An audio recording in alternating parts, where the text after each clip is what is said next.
Okay. The second and final panel of this terrific morning conversation is going to address implementing the guidelines and get down into down the brass tacks there, so to speak. Our moderator is Charlie Sennott, who is well known to many of us, 25-year foreign correspondent for the Boston Globe, co-founder of Global Post, who was James Foley's editor, and currently also the founder and executive director of GroundTruth, the GroundTruth Project. Charlie will moderate this panel and introduce his fellow panelists as the moderator. Thank you. Thanks. Thank you. You guys want to come up? Thank you. Thanks, Chuck. I'm just going to frame the panel a little bit before I introduce our distinguished panel. I just want to say thank you, Chuck. I want to really thank everyone for being here. Really important momentum I think we have right now to create a new culture of safety. I think the call and the 60-plus signatories that we now have is a movement that's extraordinary. Steve Cole at Columbia School of Journalism called it historic. Journalists, in general, we're not the greatest at working together. We all work really hard. Everyone in this room does great work as journalists, but I do think we would recognize a weakness of ours is sometimes that we are not great at collaborations across many different kinds of news organizations coming together. One of the most exciting things I've seen in this process since it first started in Chicago with IPI bringing together this gathering and with John Danishevsky from AP sort of putting out the call to start something. What I've been amazed with is how we've worked together. It's collaborative and it's important, and I'm really excited to be part of that spirit. So without any further ado, I will introduce our panel. Thanks for joining us. And we're going to go down the line here. If I can pronounce some names right, I'll start with the most difficult Catalan name, which is Elisabet Cantenys. Yeah. I got it. If you look at how it's spelled and you saw Cantenys, you would be amazed. No, Elisabet Cantenys. Elisabet is the head of programming for the Rory Peck Trust, where she's been for 10 years. Before that, Elisabet was a freelance reporter and also a documentary producer, mostly with Spanish media. Yep. Okay. And I want to also introduce David Millikin. David is a colleague who I've seen around the world for a long time. David has 30 years of experience as a foreign correspondent, Europe, Middle East, and Asia, and is now regional director for North America of Agence France Presse, and a really important signatory to the document. It's great to have you, David. We also have Elisa Munoz, who is right now is the executive director of the International Women's Media Foundation. I'm going to put my glasses on because it's getting to be that kind of time in life. So, Elisa Munoz, you've had a pretty extraordinary journey in the last year or so, and I really can't wait to hear more about the mobile security app that you've developed. It's really important. It's a very important way of specifically looking out for safety for journalists in the field. In a broader sense, the International Women's Media Foundation is really looking at women journalists around the world and how to support them and how to work with their different needs and concerns. Louise Roug is also a colleague who I have seen around the world, who has a distinguished career with Newsweek. Before that, 2 years in Baghdad working for the LA Times. And Louise is now the global news editor of Mashable. And I think somewhere between Agence France Presse and Mashable, we have a traditional media organization, great news service with a long tradition, and we have a newer entry and a really important voice for international news. When you talk about the depth of traffic that Mashable has, I think in some ways we're going to look to you to talk about the future and where this is really going in terms of how we're going to be working with freelancers, with staff, and doing international news in the future. So I think we'll start with you, Elisabet, because you have been extraordinary in helping us to frame how we're going to get at this issue of implementation. The purpose of the panel today is to talk about how do we implement this set of standards. It's fantastic that we've created the call, but now what do we do to make it really happen? What's the practical, nitty-gritty formation of governance? How do we hold each other accountable in this new sense of a culture of safety? So, Elisabet, you've helped us think this through.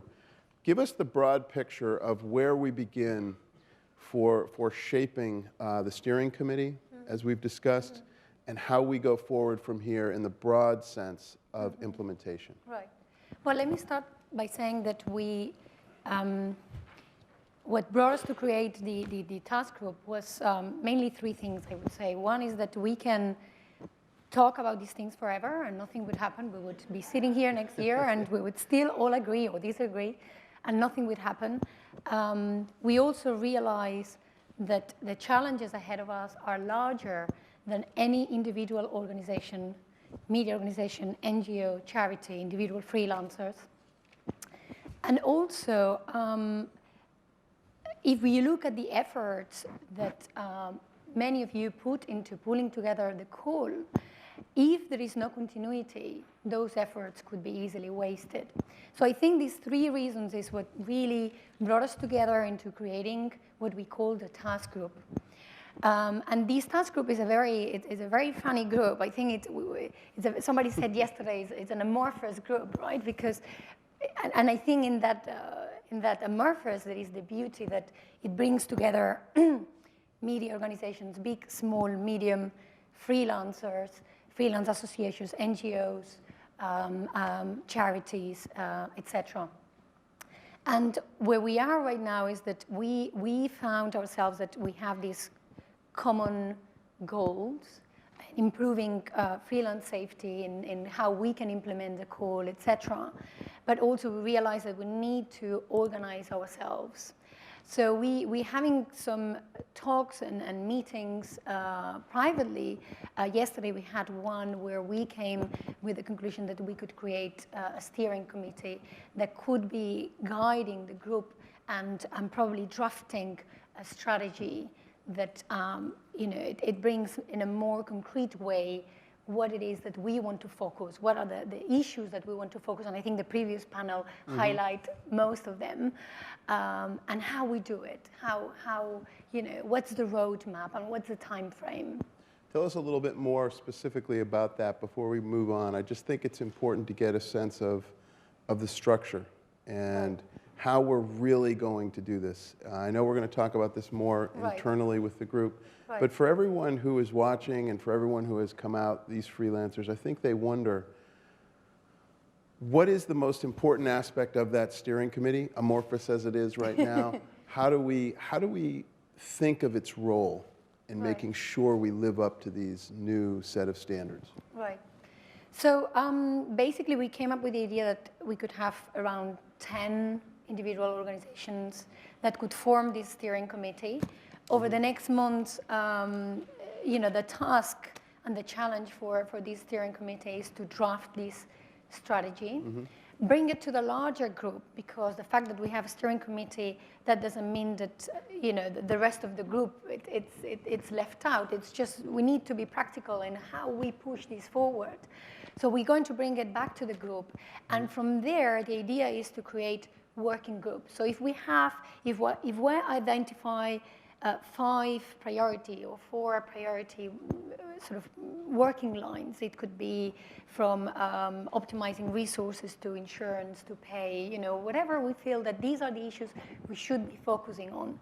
We would like to build focus groups around these, and these focus groups will be more down into how we can implement and what's the strategy really behind it.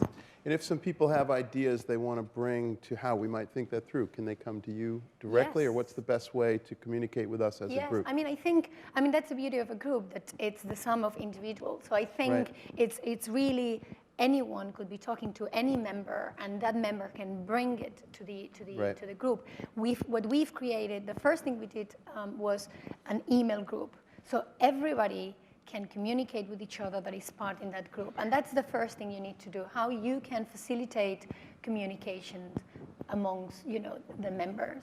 Okay, thanks. That's great. And thank you for all the work you've done in trying to help us think that through. I've seen it up close. It's been extraordinary commitment. Thank you. David, I think you're a great person to start with about this idea of how do we really do this in the real world. I mean, every day you are assigning journalists, both freelancers and staffers. Talk to us a little bit, for those of us who don't know, about the reach of AFP. How many people do you have on staff? How many freelancers are you working with? And as we go forward with implementation, how do you see yourself doing this within your own organization? What are some of the things you're confident you can do? What are some of the things you're maybe concerned about? Because I think all of us who work on this know it's going to be hard to do this. It's going to be hard to live up to. Yeah, I think I really wanted to stress that signing on to the call for even a news organization as big as AFP is a huge challenge. And we recognize it's a huge challenge. And I know that kind of somewhat controversially, the language for the news organizations took on, the verb is should, not will, it should. Which I think is more a reflection of reality than of our intentions. Like the intentions are definitely will, because we've started doing it, but it's a huge challenge, and there's things that we can do internally, but there's a lot that we cannot do, which is where the structure is going to be really important, and it's going to be really important going forward, because people who haven't yet signed on to it, and there are big news organizations that have not, I think we have to show them that we can offer the resources that help them get over those really difficult parts. So what we've started doing, AFP didn't just start worrying about journalist security with this, right. But clearly, and we still have ways to go, making sure that our full-time staff all have the training they need, they have the insurance, et cetera. And how many are full-time staff photographers and writers? About and videographers? 1,600, I guess, out of a total 1,600 staff, editorial staff. Yeah. And how many freelancers would you say you're working with? Hundreds. Hundreds. Big challenge for you, and for all of us. I'm not only pointing at you. I just think I feel for you. I think it's going to be. Well, I think it's. For me, it's difficult. exciting. It's exciting because it is. It's doable. We can make so much progress. Yep. By focusing on the issue. So, it started off. Right now we're carrying out a global audit in every country, we're pretty much present in every country. Okay. Of exactly what our relationships are with stringers, with any stringer, and I'm using, and Fixer would fit into that notion, that we work with at least once a month. So it's even occasional, but if it's on average once a month, exactly what their situation is in terms of insurance, their situation in terms of training, the situation. We've gotten security equipment is kind of pretty much out through the network. A challenge for us now is making sure people use it. Particularly there are countries where our stringers do not want to put on a bulletproof vest because they feel that draws more attention to them than they want. It draws danger to them. Those are issues that have to be talked to. But so we carry out this audit, and then we're going to see, and I know the biggest problem facing us is going to be insurance. We have a global insurance policy for death and disability, which covers anybody who works for AFP for 30 seconds. They're covered by that. But and for the tragic circumstances, that's important. But fortunately, it's not 100% of the time, but fortunately, most often, it's lesser injuries or illnesses and things. And it's very difficult. There's a lot of countries where there are no national insurance schemes. And I think that's probably the biggest challenge for the group, is to come up, as it's been already discussed in the earlier panel, come up with some way of insuring people. I think the Story Hunter is a very, very interesting project on that, what RSF has done as well. And I think we need to see if, we represent a lot of news organizations, and there's a lot of firepower there. And I think that's kind of going to be a starting point. Thanks. And I think, I really admire you sharing some of the challenges that will come when the rubber meets the road on implementation. And I think you're right. The phrasing right now is should, not will. Will is a legal contract. Should is a moral obligation. And I think part of the intention in building this initiative is to become morally bound as, this tribe of brothers and sisters out in the field. It is really, I think all of us who do this work as foreign correspondents know that bond exists. It's really just how do we collectively try to ensure the element of should. We should do this. We have a moral commitment. So I really applaud AFP and you for working hard on trying to think this through. We'll talk again in 6 months, I'll tell you how. Yeah, we'll see how we do. Fair enough. Good challenge. You're right. Elisa, your organization is new, but it's also doing some extraordinary work. And I'd love you to talk a little bit specifically about the app, which I think is a really innovative way to try to communicate this. I think many news organizations have field guides. At GroundTruth, we have a field guide that I first wrote as co-founder of Global Post, and we called it GroundTruth. Right from the beginning, it's been called GroundTruth. And our field guide is intended to share our own standards and practices, what we really believe in. When I was at Global Post and now at GroundTruth, we're really building the whole thing around this. The idea of being there as tantamount. But that brings risk, that does bring challenges. How we distribute our field guides. The BBC's got its own sets of standards. AP has very layered and detailed sets of standards around the world. I think every news organization has these, if not codified, they have understandings or things they've put in writing, or perhaps things they hand down from bureau chief to bureau chief. But your effort is unique in trying to really reach out with the app. Tell us about that, and what is your goal with that? Sure. Well, the app is new. The IWMF has been around for 25 years. Yeah. If I said your agency is new, I meant your app is yes, new. Exactly. Forgive me. We're probably best known for our Courage in Journalism Awards that we have been giving for the last 25 years, recognizing extraordinary women journalists around the world. And to tell you the truth, a couple of years ago, I was standing in the hall of our little office and holding my phone, and we were talking about another tragedy of another woman journalist, and I just thought, there has to be more that we can do than respond in the aftermath. We all have these phones. We all use a million apps. Let's really figure out a wonderful app to help journalists implement their security protocols. This isn't going to replace security training, but it is a way to make it very simple for journalists to implement those security protocols that they should already have in place and are already putting in place. It's just taking them 5 phone calls, 20 steps instead of 1 step. So we set about, almost 2 years ago, 18 months ago, we started to develop the simplest app possible for journalists. We wanted to be very clear to make it globally available, so we're launching in 6 languages, in Spanish, French, English, Arabic, Hebrew, and did I say French already? Yeah. So, in 6 languages. We gathered together an advisory committee of people who are working on these issues every day. We've been extremely inclusive of working with the Committee to Protect Journalists, working with ICFJ, working with Frank Smythe has been a great advisor to us as well, and really trying to think of every eventuality, and of course you can't think of every one, that a journalist might face in the field and how best to make it possible for them to get the word out that they are in danger or that their colleague is in danger. So we've really developed a super simple app that allows journalists to do 3 things: to alert their networks when they or their colleague is in trouble with a simple push of a button, to send an SOS, again, at the simple push of a button. The SOS would send less information than an alert, and also to have a standardized check-in process that is established before you walk out the door that notifies you when it's time to check in. If you miss your check-in, you get a notification. If you miss it again, the message goes out to whoever you designated should receive this message that you may be in trouble and they should try to contact you.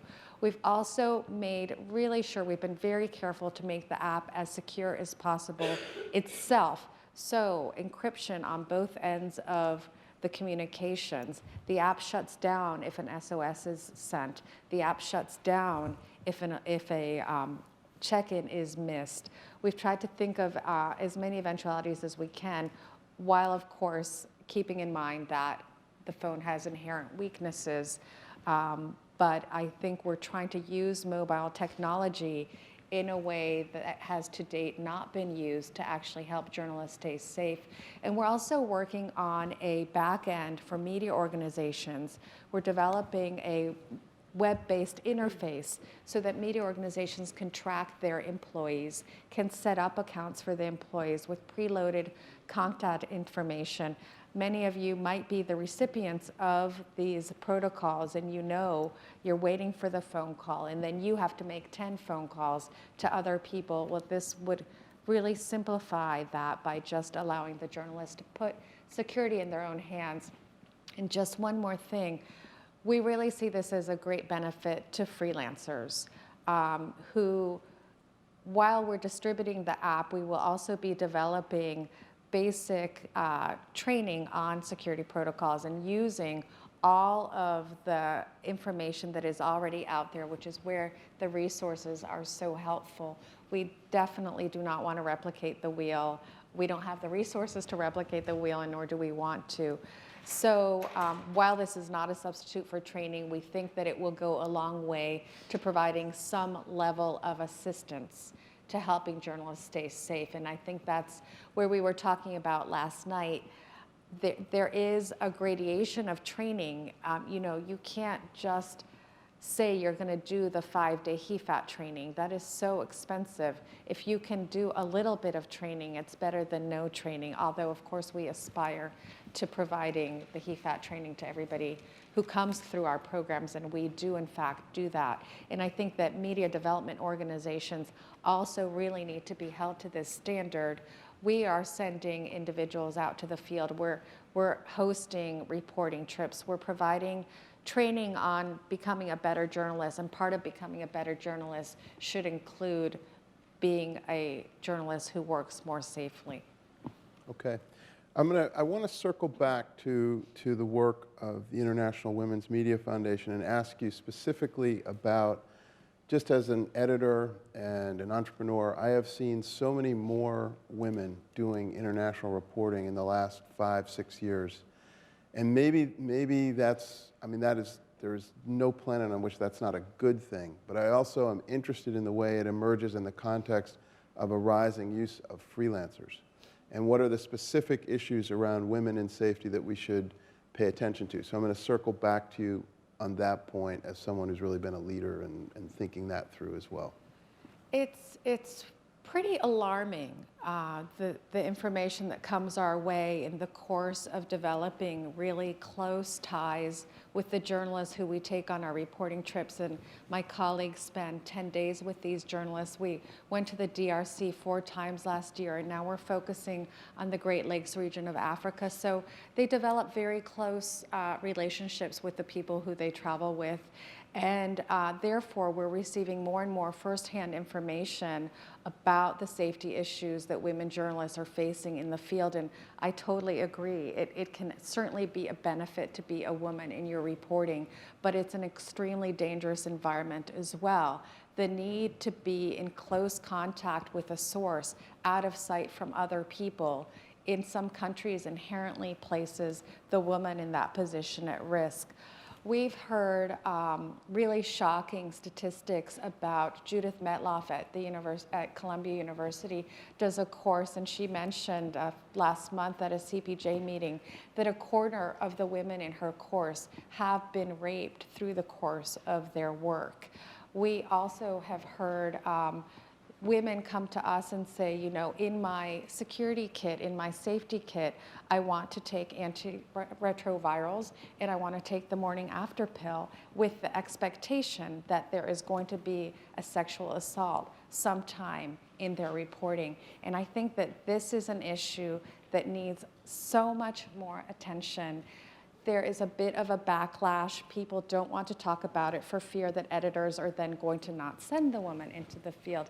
And all of these really critical issues need to be addressed up front, in addition to providing women more opportunities to do this kind of reporting. So I want to make sure that we strike a balance. Women do hit a glass ceiling, and what the IWMF is trying to do is when we take women on these reporting trips is give them a leg up, give them the experience. We do it in an extremely safe way. We give them the 5-day heat fat training course. We hire the fixers, we hire the cars, we go with them. And so hopefully that sets a standard that they can then replicate as they go out, and half of these women, at least half of them, are freelancers. Right. I think certainly in Tahrir Square in Egypt, I think it was for any of us who were there covering that story, I was really shocked at the way a culture can turn to have a sort of, I don't know, it was just an unhinged sense of assault on women colleagues in the field. And I want to raise the issue of, one of the issues of safety and implementation is how do men working with women colleagues, what is our role? How do we both try to be there to support a colleague, but then not create some dynamic where you can make it worse?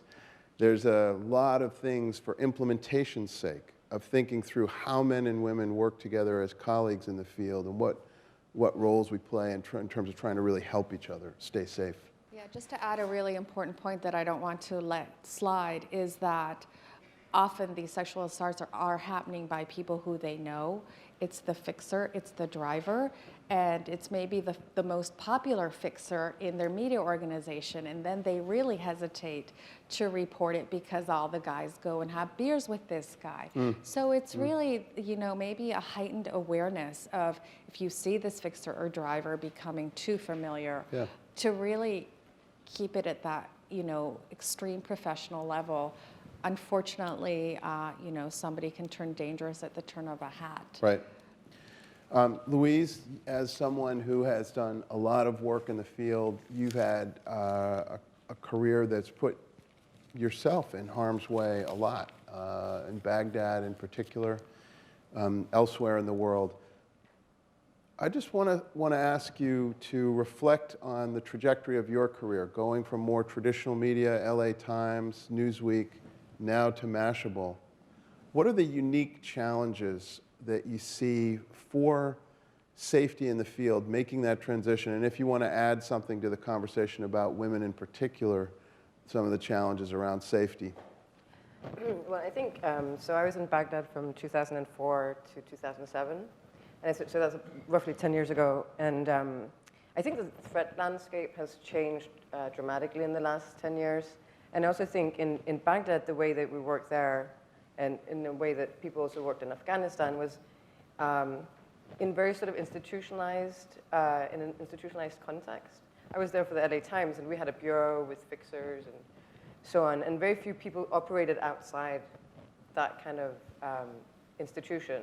And I think it changed with Arab Spring. I think when we saw where Tim Hetherington and Chris Hundress were killed in Libya, it was a completely different kind of conflict, a completely different kind of threat. It was much more irregular, or like harder to predict in a certain way. And also because people operated very much, it was like sort of the first wave of people coming over, and it was easy to get there in a way that it wasn't easy to get to Iraq. It was easy to kind of like set up shop with an iPhone, and suddenly, you're a photographer, and it was very, I felt, and this is very impressionistic, but I felt it was a different generation that kind of stepped into that. And I think, not coincidentally, we saw many more kind of injuries and sort of bad things happening. And just in terms of the call, I think it's interesting because on the ground, there's always been collaboration between organizations, but it's been an informal collaboration, right? So for us in Baghdad, I certainly had like buddy systems with the Washington Post bureau chief and other Time and whomever else was around. And I still, for example, I mentor a young freelance journalist who's now doing an extraordinary story for a very well-known magazine, national magazine. And they don't have any kind of, there's no kind of structure. And he went on an assignment to Turkey where he was going to interview a lot of sort of jihadi, there was sort of jihadi circles, where we set up like a buddy system. Even though I was in New York, he would have there was a check-in, a call, like sort of what you're developing with that. And I think, so those informal networks have always kind of existed. But I'm really glad that, that we're formalizing it. In terms of just going from a more traditional legacy media organization to Mashable today, I think one of the ways in which we try and tell stories is by thinking about different kind of storytelling techniques. And I think one thing that at some point we should talk about is also UGC or Eyewitness Media, because I think one of the things we rely on to a great extent is that. So it's organizations on the ground, or individuals on the ground, really. So for example, in Syria, there's a group called Raqqa is being slaughtered silently, and they have a Twitter account. And it's people in Raqqa, or people who have left Raqqa, who used to live in Raqqa, who will tweet and in other ways distribute Eyewitness Media. And we use that to build stories. But I think just because it's not journalists, quote unquote, I think we still have a responsibility to those uploaders. We have to make sure that also by publishing their content, that we don't put them in harm's way. Because some of that is like, it'll be like a video from a rooftop, and that might have identifying characteristics of.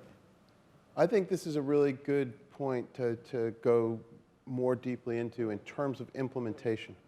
So how many of you know Mashable and are on Mashable as a platform? Yeah, that's good. It's like a showing of hands. I mean, it's extraordinary reach of, I believe, an audience over 40 million uniques. Yeah, we have 42 million unique summits, so readers or audiences. We have an amazing social reach as well. We have 22 million followers on social media. So, so I think you represent the future here in terms of there are news organizations with standards and things they've accrued over time, like the New York Times, the BBC. I think we'd all agree the BBC has set a real high bar for standards for safety that we would all want to emulate. And I think there are other examples of news organizations that do a great job and always have.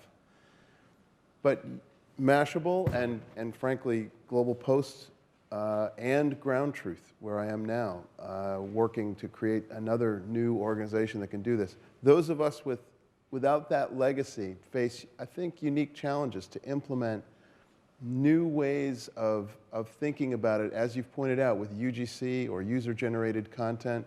How do we treat those people? How do we deal with the local journalists is a question we're all struggling with, big news organizations and small. But some of the challenges you face in particular are unique. And I want to ask you about implementation from the point of view of Mashable.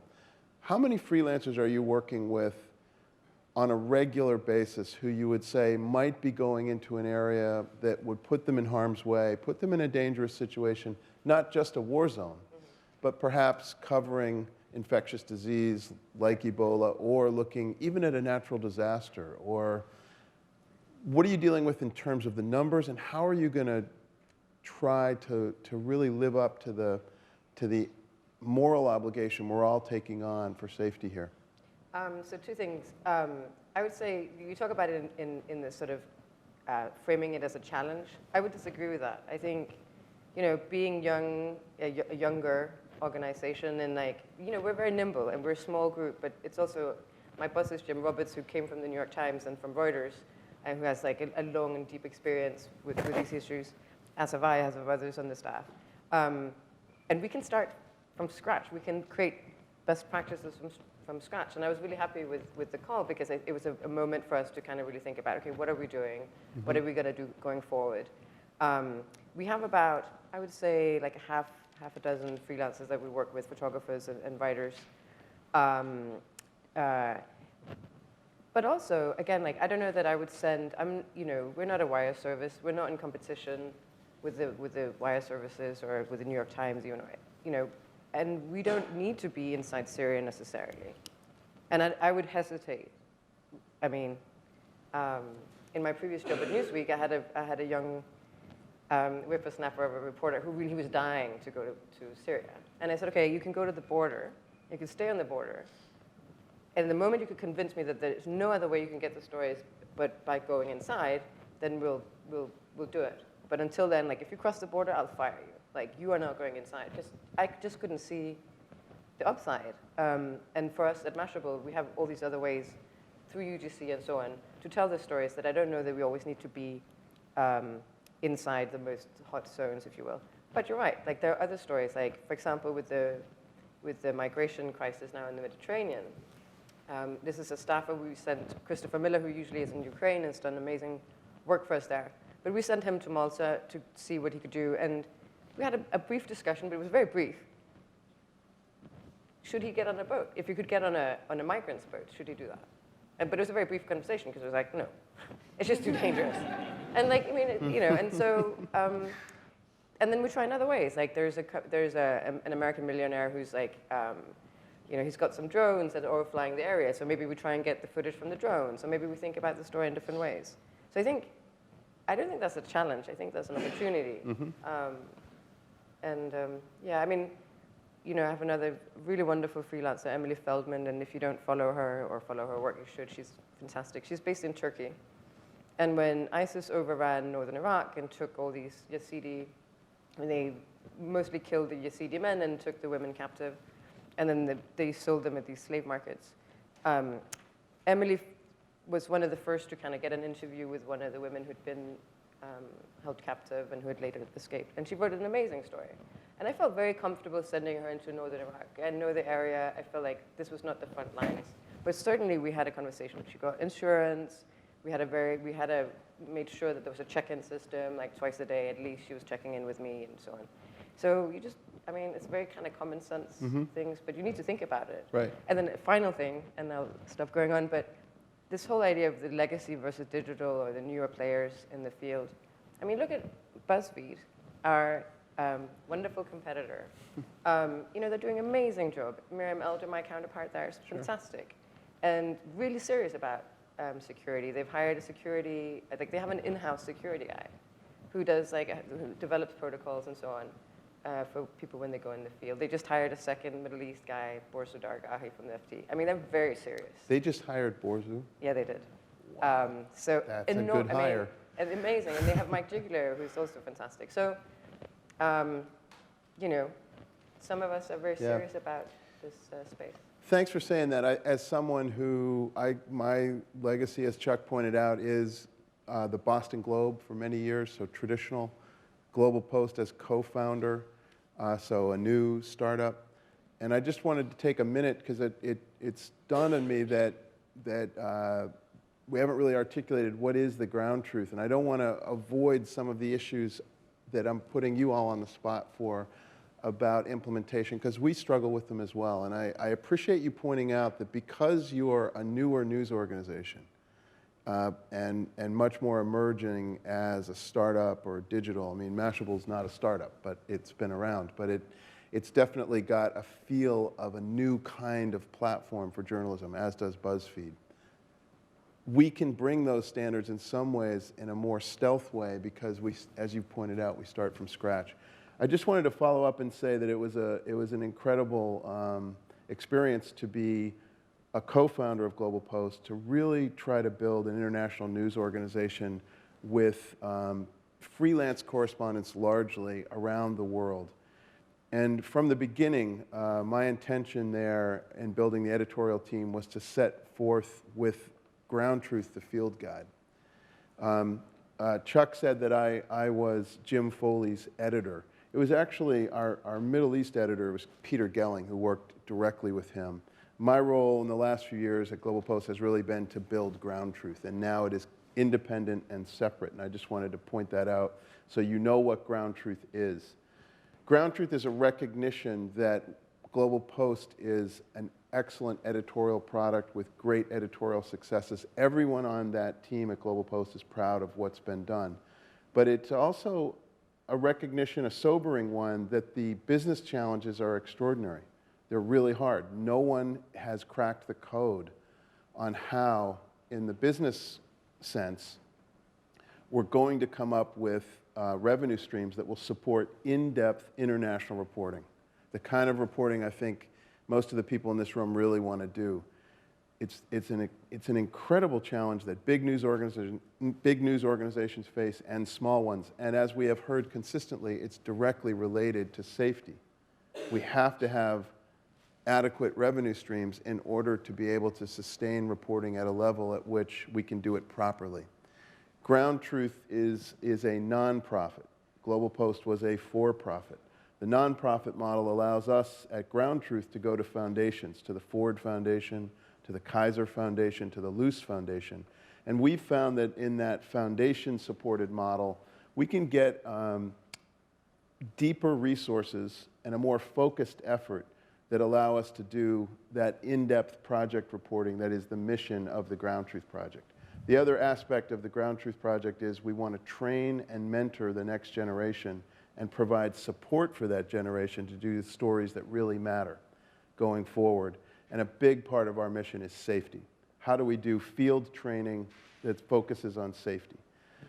So how am I going to implement this is a fair question, and I welcome any of you to throw anything back my way. We basically are trying to take the very sobering experience that we had at the Global Post and GroundTruth family in losing Jim Foley to say we're motivated anew to try to find the way forward, as we all are. So Diane is here, and I just wanted to say that Diane has been a great supporter to all of us, and I think Jim's life is a great inspiration to all of us to know how great this profession is, what a wonderful craft, how much we love to do it, the passion we bring to it.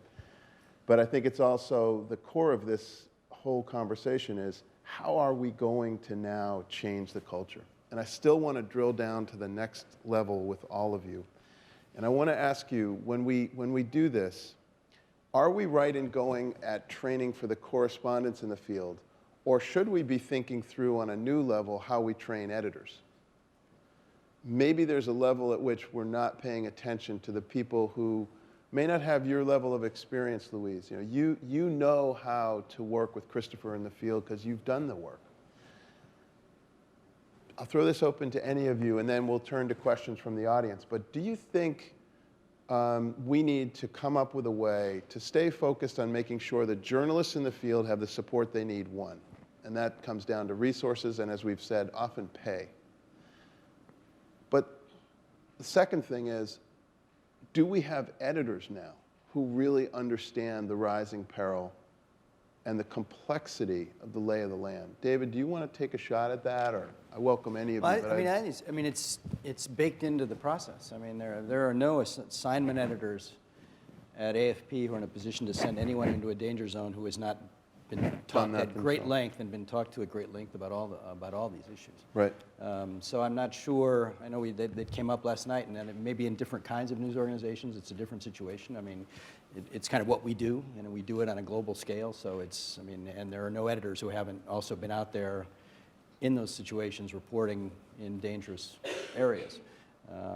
So I think that part of it is doing. Another culture change, though, and it's something I wanted to mention before and forgot, is that, I mean, in addition to going out and seeing what we're doing with the people, we also have gone across the board in the past few months and helped by this process and seeing who are people who are working for us as stringers who are in fact not stringers. They're really staff who are being called stringers, and we've hired probably 24 of those in the past few months to bring them on as staff, which then not only does it give them pay stability and financial stability, it gives them political cover, it gives them access to health insurance and things. So I think that I don't want to lessen the use of stringers, and I know that we have, I mean, Emma kind of mentioned earlier the problem of saying, a blacklist of saying we're not going to use stringers in dangerous situations. And I mean, AFP was kind of out front on a decision not to use, but it wasn't to not use stringers in those places. It was to not take content on spec from stringers that we did not specifically send into a place, which would allow us then to ensure that they have the training they need and whatever. I mean, Yemen right now, we have people coming to us offering to go into Yemen and send us pictures. And I mean, it's just insane. I mean, right. Non-Yemeni, Western people. So do you just say, so is it the courage to empower your editors to say no, even if you get beat on that story by another wire service or another news agency? Absolutely. And that, I mean, it was a decision that was made, and everybody knows it was taken, and, yep. And there have been arguments. Right. Been arguments on photo desks, notably. Shocking, an argument in a newsroom. And, but we haven't, and we have given up. Right. Can I add Elisabet? something? Because I think Sure. it goes hand in hand. You can't, we need to look at the safety training of freelancers, and we need to look at safety training of staffers and safety training of editors. So I think it goes you can't choose one and the other. Ron was saying in the earlier panel that you have a lot of freelancers that are self-commissioned. So they would go on an assignment before actually having gone through a process of a risk assessment with an editor. So it's really both that we can change that culture. And I think one of the things that the task group could be facilitating is that transfer of knowledge and lessons learned from larger organizations that have gone through an internal process, and how they can share that with maybe smaller organizations, and then they can help those, it can be an inspiration, one to each other into how you sort that mechanism internally, or how you haven't been able to sort it. Right. But then having that conversation. I just want to add that I agree completely. This sense of lessons learned is so important, and that's some of what we're here today to do, is to share lessons to learn. We've got about 15 essays by people from Sebastian Junger to David Greenway, and one very poignantly written by Jim Foley about the field and lessons learned. And I want to really encourage people. The GroundTruth Field Guide is available for a free download, and there are these lessons we've tried to pull from the field that we thought were very productive in terms of something we want to share from experience in the field. Miriam Elder, who was working for us in Moscow, wrote what it's like as a woman to report in a place like Russia. We had Jean McKenzie from Afghanistan. I think this sense of bringing together the stories of the tribe and learning from them is critical in implementation. And I think the more we can create a place where we share that, the better. And I hope part of this movement can accomplish that. Louise? I mean, the other thing is, and not just sort of after the fact and sort of historical sort of lessons, but I also think what's really important is, like, you look at a conflict like Syria, and it's my sense that, like, people have gone in through the same routes, used the same people, been kind of sold, like captured and sold up the chain by the same people, and there's no information sharing on our end in real time. Right. And there's Facebook groups, that like in more or less ad hoc way kind of deal with it. But I think if there's a way that we could establish some kind of, I don't know, something in real time that would look at some of the risks. And things to stay away from, things not to do. Because I feel like also, like, I might have sort of general kind of ideas about how to behave, things to do or not to do.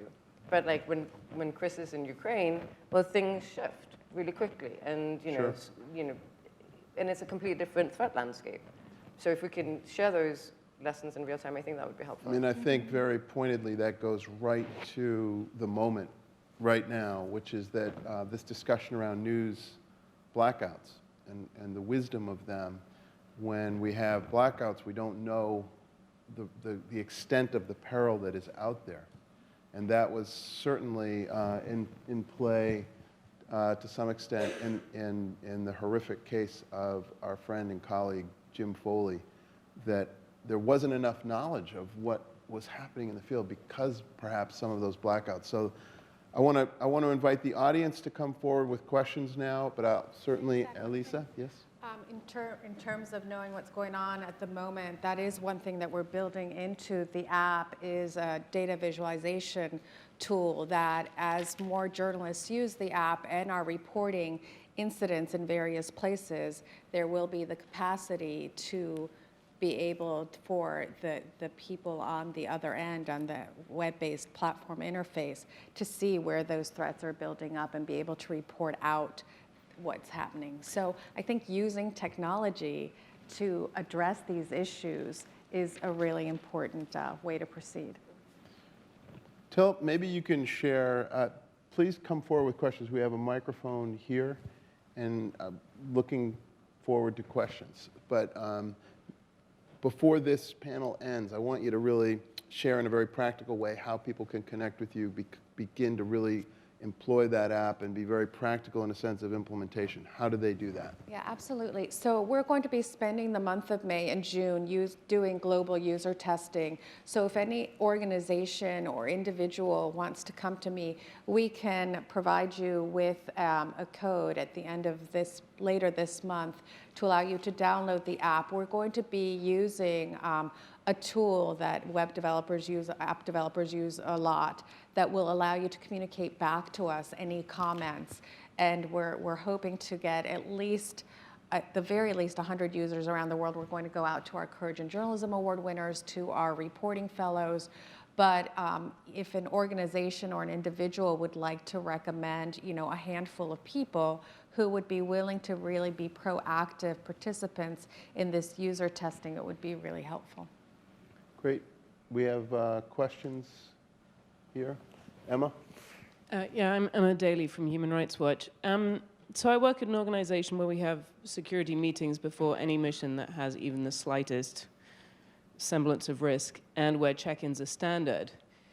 And I guess I wanted to ask if there are really places that still don't do a lot of check-ins, because that seems to me to be, I'm thrilled to hear about the app, because that seems to me the cheapest, easiest, most effective way to head off trouble or to learn about it quickly. And Diane will, of course, remember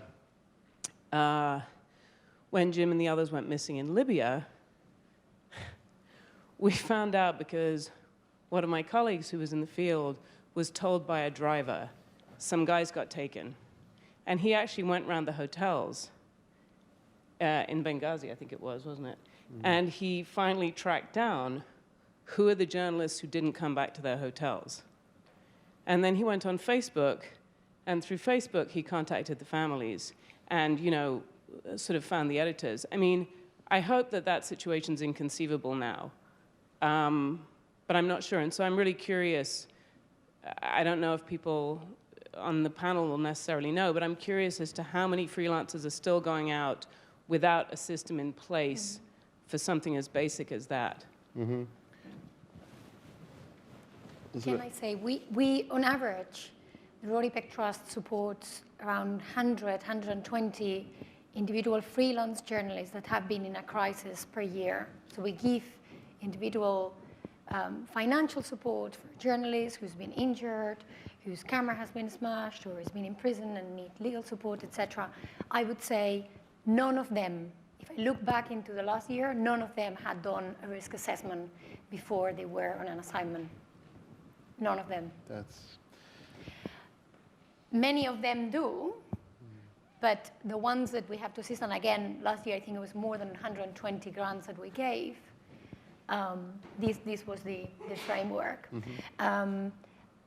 We really welcome the app, and I think it responds to a need that we see with freelancers that come to Rory Peck Trust, and they use our online resources, download the risk assessments and the communications plan, but it comes back again to the idea of the freelancer, who is my key emergency contact, and how do I establish that? And that's always been a challenge for freelancers, because they don't necessarily have an editor, or they don't necessarily have built a relationship with an editor that actually, when something bad happens and things happen, there is already a protocol, and that has been discussed, and there is, a button that you can press, etc.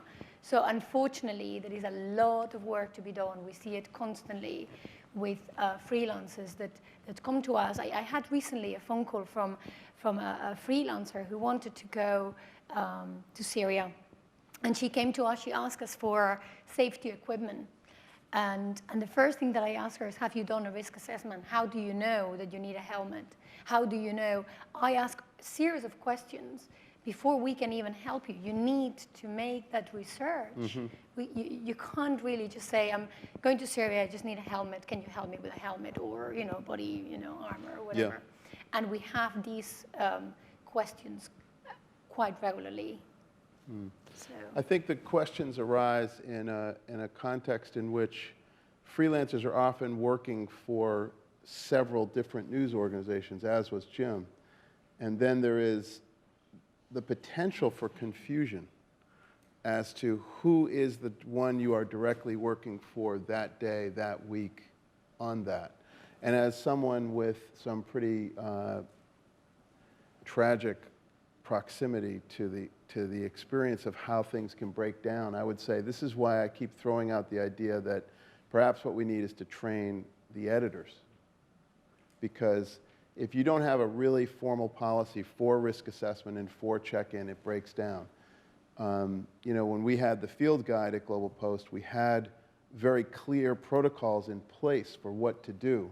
But that doesn't mean it worked in every situation where you had people who are reporting to many different news organizations, not enough direct riveting to have one person responsible for just that person in the field. That's a challenge for the freelancers too. That's a challenge to be clear when you're out there as the risk rises, who you're working for on that day. You have to help those who you're working with. That old time of just go out there, get the best thing you can, sell it across different markets to the best bidder you can find, I would say can help fracture the system and cause a breakdown that can be fatal.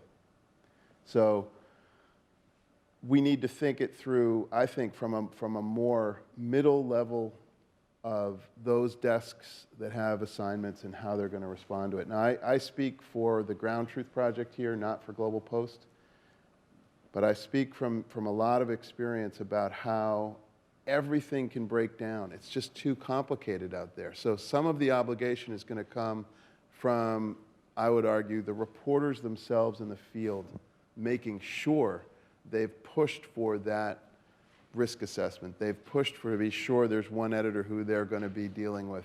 Because you need sometimes to focus that sprawling, disorganized newsroom if you're going to really want to think about your own safety. And I encourage people to be proactive with the editors they're working with on that basis. Louise?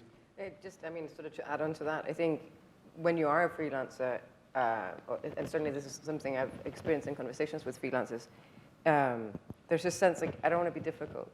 I want to get on the ground. I just want to be high speed. I want to be like the one who delivers, blah, blah, blah. As an editor, having that conversation with me, that's not a difficult conversation. Like, I would much rather have that conversation, you know, initiate that conversation. Yeah.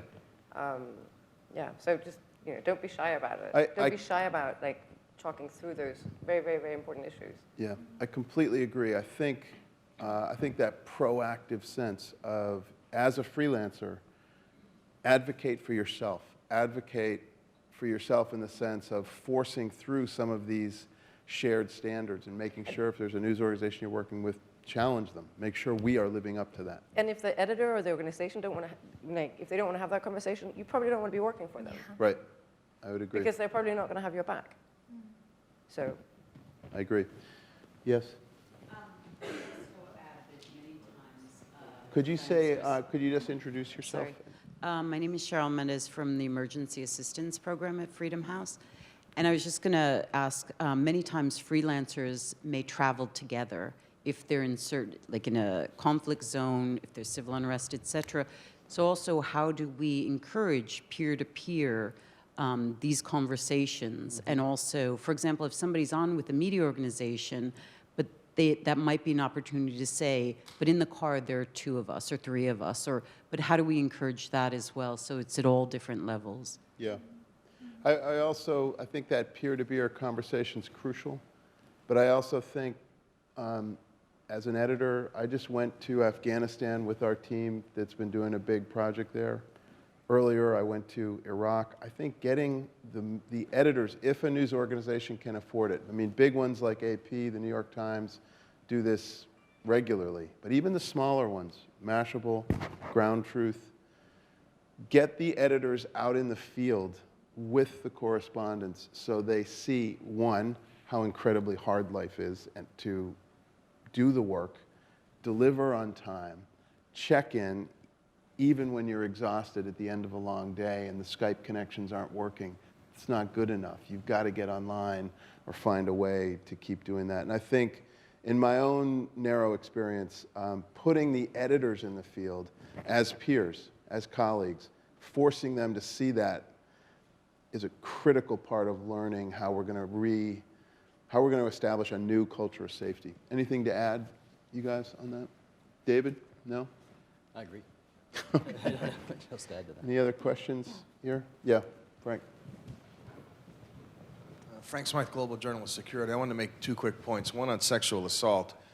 We decided to address it head on in terms of being in the classroom, also providing scenarios that are very brief but very intense to help people learn about their own reactions, help them to learn teamwork under stress. And we also provide a formally certified rape crisis counselor to be able to support people individually. But one thing we don't do is separate the women from the men to have a conversation about it. We make sure the men are part of the conversation. And I think that's essential, right? Because we've got to sort of, if it's talked about privately, so to speak, you can have private discussions, but you also need to have a group discussion. Because we've learned from the military that bystander intervention is one of the most effective things we could do. And my other point is about the funding for freelance training. We've been approved by the Rory Peck Trust. We've recently been approved by the Canadian Forum for Journalism and Trauma and their freelancer fund.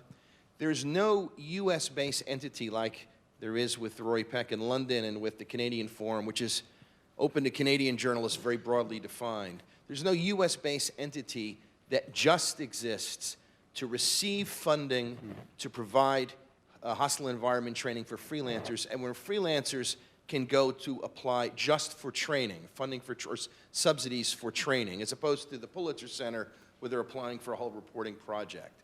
And with what we were discussing last night, we don't want to reinvent the wheel, but I'm not sure what the solution is, but I want to make sure that we're aware of that and to think about whether or not a new entity or but I think we need some US-based entity either to be established or to somehow be available. That's a great question that goes right to the heart of governance and implementation. And I'd love to hear from you specifically, Elisabet, on this. We're thinking this through, as you know, Frank. How are we going to come up with an accepted curriculum for training? How are we going to deal with making sure we weed out bad training organizations that are fly-by-night? And how do you rely on the good ones? Any wisdom you'd add to how we think this through? I'm quite optimistic about the discussions that we're having around training. I mean, compared with other discussions that we have around impunity and I think training is something that we can come around and find sort of our ways. The standard curriculum is one of the things that some of our colleagues are working. Funding, it is also an issue. What we're doing at the Rory Peck Trust, we set up the hostile environment training in 2000. I think we were the first ones to put that together. And what we're doing is, of course, we look at hostile environment training that is available, that is up to the standard. So we go through that exercise. There are a lot of course providers. So we go out to look at who's meeting that standard. We negotiate prices in favor of freelancers, and we give bursaries to freelancers. But it is expensive. And I think the main challenge as well around safety is when we come and talk about local freelancers, because that's completely a different, ball game here on how we address that.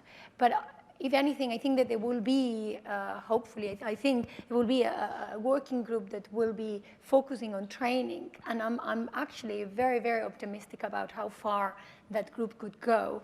As well, I mean, we're working together. I mean, with Risk, for example, what we've been doing, their training is for free, but, they're freelancers that cannot afford that flight to New York, and we've been giving grants. So we've come together in working. We need to maybe go further in how we can maybe, be able to secure more training for more freelancers and make it more affordable. But I'm quite optimistic about how far we can go. And do you think there's a need specifically for a US-based one, which is right to, thanks. I'm not sure. I mean, we happen to be based in London, but we work internationally. It's a global so call, it's a global, and Risk as well, and INSEE as well. I mean, I'm not sure whether you want to create yet another, organization or mechanism with their administrative costs and, where, all this is being channel The through. reason I'm saying that is we know the State Department is interested in doing something for freelancers, Western freelancers.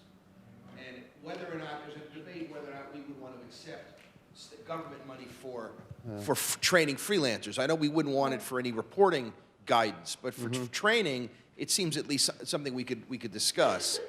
And the State Department would be more likely to provide funds to a U.S.-based entity than to a London-based entity. Now, they also can't provide funds for anything domestic, so it has to be done in the context for foreign reporting. Can I say that's Yeah. not right? The U.S. State Department funds non-U.S. base.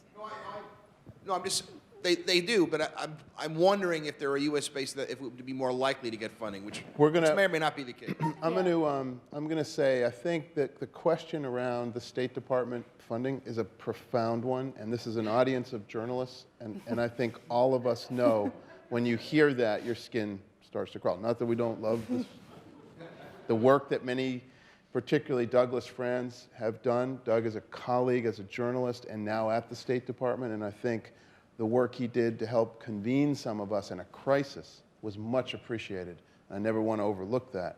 But I also think different issue there about that funding that maybe we don't need to get into now. It's certainly a part of this implementation thing. I would say in conclusion, because we're right on the edge of going over, and I want to ask you each for a closing remark, but I would say, you know, broadly speaking, I would just say I think this need for a curriculum is urgent, an agreed upon curriculum with modules that will reflect the different realities.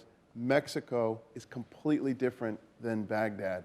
Baghdad is completely different than northern Iraq, and any seam in which you're going to be covering ISIS is different than going to Africa to cover infectious disease, whether that's Ebola or flu, influenza, which is this huge issue. I mean, how we think through a natural disaster, going to Haiti, how do you stay healthy yourself as a correspondent in a place where people all around you are suffering and sick? And I think we need to be sophisticated about what this culture of safety means. We're thinking it through from a lot of different perspectives. Once we've got pretty good consensus on that, I think we're all going to agree at the end of this panel, we have a lot more work to do on implementation, but we're not going to give up till we get there. So I'll turn over to you. Maybe, Elisabet, since you just answered a question, maybe I'll go right to David if I could, and just ask for the three of you to maybe offer a last observation on implementation.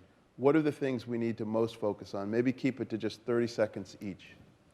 Well, and that's just repeating what we've been saying, but I mean, the biggest challenge for us is local stringers, and local stringers also means in the United States. I mean, it's people who are working in their own environments and may be very occasional, and in order to provide them with the kinds of safety they need, the training, et cetera, that takes an entire ecosystem. It can't even be done by an organization as big as AFP's because there's too many people, they move around, so you use some, you move on, you use someone else. Were you to retrain every single one of those people that comes by yourself, it's impossible. Yep. So that's why building a structure around this call is going to be the Okay, essential. Elisa? I think within an organization itself, you have to determine that security is the #1 priority. We have a number of programs. We have a fund for women journalists, and we've decided that if we are going to give a grant to somebody to go report in Lebanon or Syria, that we're going to set aside a chunk of money to also offer them security training. So there is that recognition that you have a responsibility. If you are giving somebody money to go do something, you need to make sure that they do it safely. And I think it's changing that mindset and making sure that in everything that you do, you think about the safety of that person is really critical. And I can't close without adding that, assuring that there is gender equity in your own newsrooms also provides a level of security for the women working. If you're hiring stringers and drivers, go out of your way to hire women stringers and women drivers. As difficult as that might be in some cultures, it would make your own people safer on the ground. Okay, thanks. That's a great point. I hadn't thought of that. Louise, I mean, the drivers, like finding a driver, say, in Afghanistan who's a woman, that's a tough one, but I know, but I like the challenge. it's worth trying. Louise? I would say just like think really broadly about who is helping you create the content or create the stories. It's sort of what I was mentioning before, but I think if you're taking somebody's material, whether that person is a professional journalist, is a freelancer, is somebody who just happens to be there, is an activist, you have a moral obligation to try and protect that person.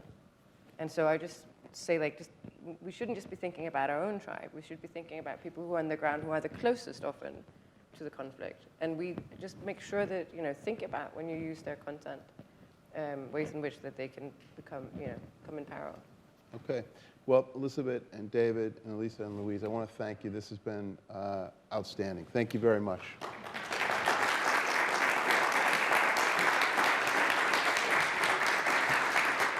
Thank you. Thank you all. One or two quick announcements. Great panel. Thank you guys. And the prior panel was terrific. For those of you who were last night at the dinner or have been speakers and panelists, there is lunch in another room, the same room we were at last night, the Bloomberg room, just so you know, starting at 12:30. But I also want to mention, this is an ongoing conversation. These guidelines are going to be discussed for months on further. There are certain news organizations we very demurely have chosen not to discuss, who have not signed on to these guidelines, who obviously should.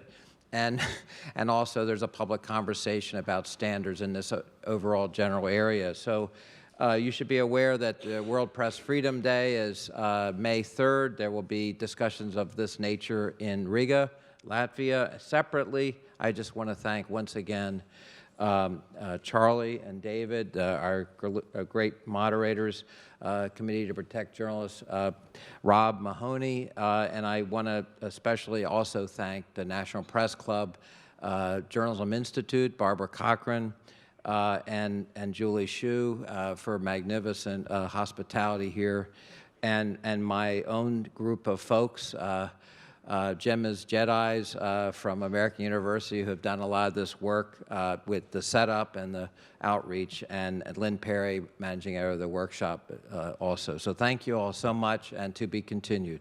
Thank you.